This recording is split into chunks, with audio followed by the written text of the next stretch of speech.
नमस्कार प्यारे बच्चों। आज हम उपवन हिंदी पाठमाला के एक पाठ को लेकर के उपस्थित है। यह कक्षा तीसरी की पाठ है। पाठ का नाम है मैं बसता हूँ। इस पाठ को सुमन सिंह ने लिखा है। यह पाठ एक आत्मकथा है बच्चों। आत्मकथा का अर्थ होता है किसी लेखक के द्वारा अपने जीवन का वर्णन करना। यहाँ पर बस्ता ने अपनी कहानी, अपनी जीवन कथा स्वयं कही है। बस्ता हमारे कितने काम आता है, यह कितने प्रकार के होते हैं और इसका आविष्कार सबसे पहले कहाँ हुआ, इन सभी बातों को आज हम इस पाठ के माध्यम से जानेंगे। इस पाठ के माध्यम से बच्चों हम बस्ते के इतिहास को जानेंगे। इसका सर्वप्रथम प्रयोग किसने किया था और इसके पहले के रूप में और वर्तमान में प्रयोग किए जाने वाले रूप में कौन से अंतर हैं। चलिए इस पाठ को हम शुरू करते हैं। बच्चों, मैं बसता हूँ। मैं अनेक प्रकार से तुम्हारी सहायता करता हूँ। तुम अपनी पुस्तकें, कलमें, पेंसिलें, पानी की बोतल, रबड़, टिफिन का डिब्बा यानी कि सब कुछ मेरे अंदर रखते हो। मेरा जो सुंदर रूप आज है वह पहले कभी नहीं था। चलो मैं अपने बारे में थोड़ा बताता हूँ। मेरा जन्म प्राचीन मिस्र में हुआ। लोग मेरा प्रयोग फलों को तोड़कर रखने के लिए करते थे। कुछ लोग इसमें अपनी छोटी छोटी औजार आदि रखते थे। औजार मतलब होता है बच्चों टूल्स, हथियार। चाकू वगैरह जैसे हो गए वो औजार होते हैं। तब मुझे चमड़ी से बनाया जाता था और चमड़े के धागे से ही मेरे हाथ से सिलाई की जाती थी। बच्चों, इस पैराग्राफ में हमने बस्ते का जन्म मिस्र में हुआ यह जाना। चलिए आगे इसके बारे में और भी बातें जानते हैं।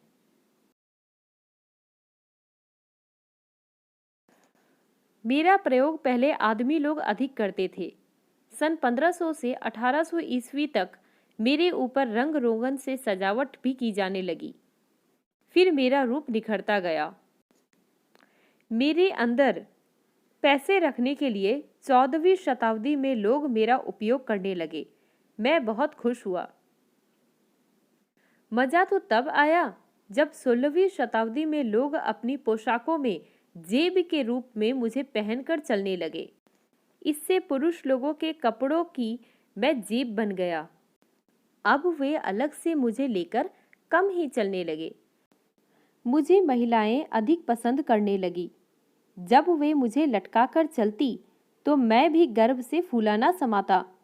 मुझे चमड़े के अलावा प्लास्टिक, रेगजिन आदि चीज़ों से बनाया जाने लगा। मुझे सजाने और लटकाने के लिए लोहा, स्टील आदि का प्रयोग भी किया जाने लगा। बच्चों, अभी जो बैग्स मार्केट में आपको मिलते हैं, आपने देखा होगा उसे कितनी सजावट के साथ बाहर बेचा जाता है। उसे लटकाने के लिए किस तरह से स्टील और लोहा का प्रयोग किया जाता है। मेरा आकार बड़ा होने लगा ताकि ढेर सारा सामान मेरे अंदर रखकर लोग यात्राएं कर सके। यात्रा मतलब ट्रैवल। यहाँ तक कि अरब सहित अनेक मरुस्थलीय देशों में लोग चमड़े का बैग बनाकर उसमें पानी भरकर यात्रा करते थे। बच्चों, मरुस्थलीय देश मतलब होता है डेजर्ट प्लेसेस। जैसे कि राजस्थान हमारे भारत में डेजर्ट प्लेस है जहाँ पे रेत मिलता है, बालू मिलता है। मुझे लोगों की प्यास बुझाने में मजा आने लगा।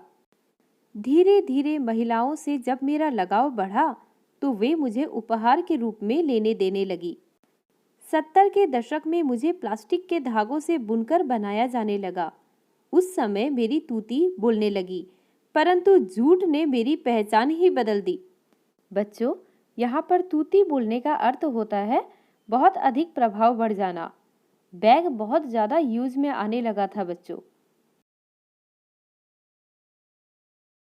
जूट के बोरे से लेकर सजावट किए हुए रूप को देखकर मैं खुशी से पागल हो गया। नायलॉन ने भी मेरी सजावट और रूप में बहुत वृद्धि की। वृद्धि मतलब बढ़ाना। तुम्हारा जो बस्ता है वह नायलॉन का ही बना है। इससे वर्षा में भी मैं तुम्हारी पुस्तकें भीगने से बचाता हूँ। तुमने भी अपनी पीठ पर लादकर मेरे साथ दोस्ती कर ली है। बच्चों, बाजार में जो बैग्स बिकते हैं ना, वाटरप्रूफ बैग्स जिसे हम कहते हैं, वे नायलॉन के ही बने हुए होते हैं। इसी वजह से उसके अंदर पानी नहीं जाता। आज लैपटॉप बैग, पॉलीथीन बैग, सब प्रकार के बस्ते बनने लगे हैं। आज तो विश्व प्रसिद्ध कंपनियां मिलानो आदि फैशन शोज करवाती हैं। इससे मेरा महत्व और कीमत बहुत बढ़ गई है। मेरे तो अच्छे दिन आ गए हैं। एक बात और कहना चाहूँगा कि तुम मेरे मित्र हो। मित्रता के नाते मैं तुम्हें यह सलाह दूंगा कि अपनी किताबें मुझ में रखकर भूल मत जाना। उनको समय समय पर निकालकर अपना गृह कार्य जरूर पूरा करना। इससे मैं और भी खुश हो जाऊंगा। तुम एक चीज भूल रहे हो, बरसात में अपनी प्यारी सी छतरी भी मेरे अंदर रखना नहीं भूलना। आज मैं तुम जैसा दोस्त पाकर बहुत खुश हूँ। बच्चों, यहाँ पर बैग आप सभी के बारे में बातें कर रहा है। आप सभी से कह रहा है कि किताबों को निकाल करके उससे पढ़ना जरूरी है। ऐसा नहीं होना चाहिए कि किताबों को आप बैग में रखकर पढ़ना भूल जाओ। आजकल प्लास्टिक का प्रयोग कम होने से मुझे जो पॉलीथीन से बनाया जाता था वह काफ़ी कम हो गया है। उसका स्थान कागज़, जूट और कपड़े ने ले लिया है, क्योंकि ये चीज़ें पर्यावरण को हानि नहीं पहुंचाती। कागज़ के बस्तों पर छपाई भी इको फ्रेंडली रंगों से की जाने लगी है। मुझे खरीदने के लिए लोग ललचाते हैं। इको फ्रेंडली रंग होता है बच्चों, जिससे पर्यावरण, आपके वातावरण को कोई हानि नहीं पहुंचती। सामने चित्र में आप देख भी सकते हैं कि यहाँ पर कुछ बैग्स पेपर के और कुछ बैग्स जूट के बने हैं। विदेशों में तो लोग ने मेरी सजावट के लिए बहुमूल्य रत्न जड़ दे रहे हैं। बहुमूल्य मतलब होता है बहुत ही अधिक मूल्यवान, कीमती। इससे मेरी कीमत लाखों में पहुंच रही है। इससे मैं बहुत खुश हूँ। अब बातें बहुत हो गई, चलो तुम्हारा भी विद्यालय आ गया। अब कक्षा में चलकर अपनी पढ़ाई लिखाई करो। यहाँ पर आपका पाठ मतलब आत्मकथा मैं बसता हूँ, यह समाप्त होता है बच्चों। उम्मीद करती हूँ आपको यह पाठ अच्छे से समझ में आ गया होगा। हम मिलते हैं अपने अगले वीडियो में। तब तक के लिए धन्यवाद।